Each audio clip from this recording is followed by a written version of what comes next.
Okay, in this lesson we're going to learn how to duplicate angles and also segments. Okay, so the first thing we're going to do is construct a copy of this angle given below. So you want to take out your compass, and we need something to copy it onto, so I'm going to just create another little line right here. So we're going to take and copy that angle at this point right here. Okay, so you want to take your compass and open it up to any distance, right? It doesn't matter how far. I'll open it up to right there.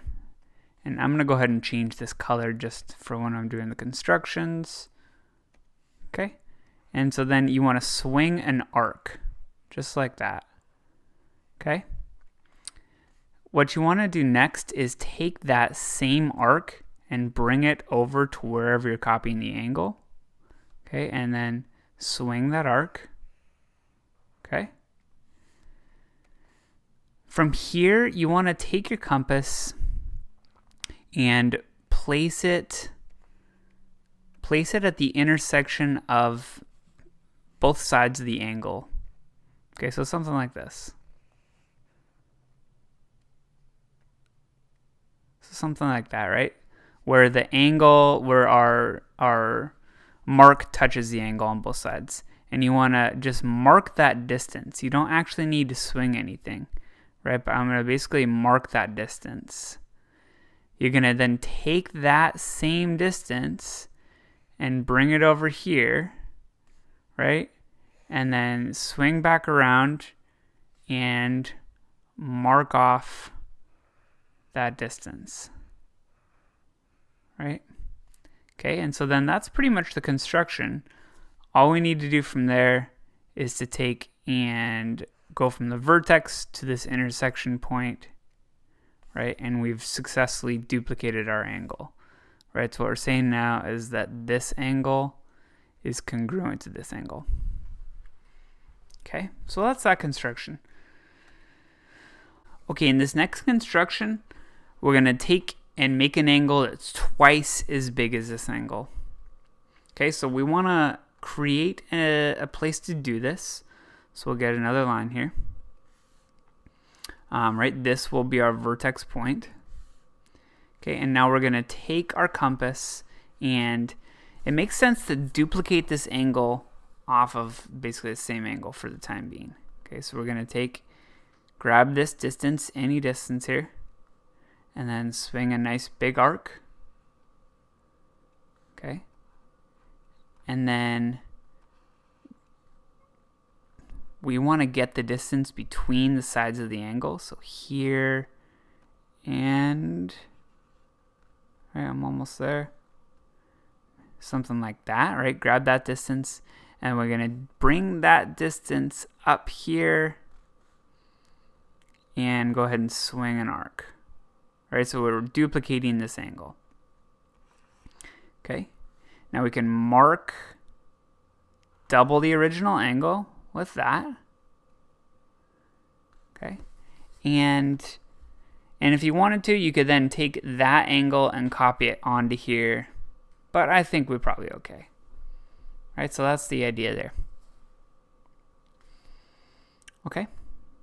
The next construction is to make something that is equal to the sum of these two angles. That means you add them up. Okay, so we'll do that right here. And what we're going to do is duplicate both of these angles onto this new line. Okay, so let's start by duplicating the first angle here.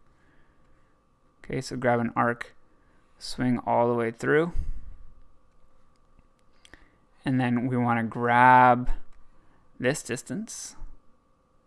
Sorry, actually first we want to bring that same arc over here, right? And swing through. Okay, now we want to grab the distance between the angles.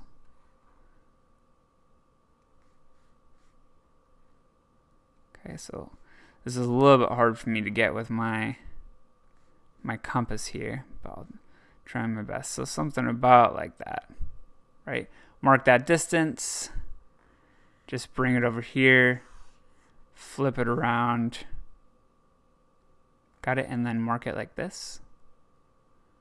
Cool. So that's the first part of our angle. Okay. Now to get the second part of the angle, we want to duplicate this second angle. And so for this, I'm going to just change colors to start. Okay. And so kind of repeat that process. Okay, swing an arc. Right? And now we want to bring that arc to this vertex point right here. And then swing that arc right off of here. You see that? Okay. Now we want to mark the distance between the sides of the angle. So shorten that up, spin down. So something about like that. Then take that distance and go ahead and put this right here on this intersection point, and then make this second mark. Okay. This second mark allowed us to find that second angle, right? Just like that. Okay. And so that's it. Let's just be clear about what we did here, right? Maybe I'll use red. We made this first angle equal to this one. See that? And this second angle, that's equal to this one right here. Okay, so that's that construction. Lastly is we want to construct an equilateral triangle, and to do this, we'll create a segment to do this off of. So, you know, something like this, constructing an equilateral triangle. Okay, and so we'll take out our compass. And to construct an equilateral triangle, basically all we need to do, it's actually pretty straightforward, is, I'm going to move this down just a tiny bit, is measure this distance measure that segment distance, okay, about like that, and then we're going to swing up on both sides. Okay, so swing up like that, and then we're going to switch our compass, right, so that it's on this side. So bring your compass, keep that distance the same, bring it right here, and swing up. Okay, and so that intersection point is going to form a new vertex point, right? So just like this. Okay, and so what we've done here is we've created this equilateral triangle, right, where these are all congruent, and this is 60, this is 60, and this is 60. Okay, that's it for this video. Thanks a lot for watching.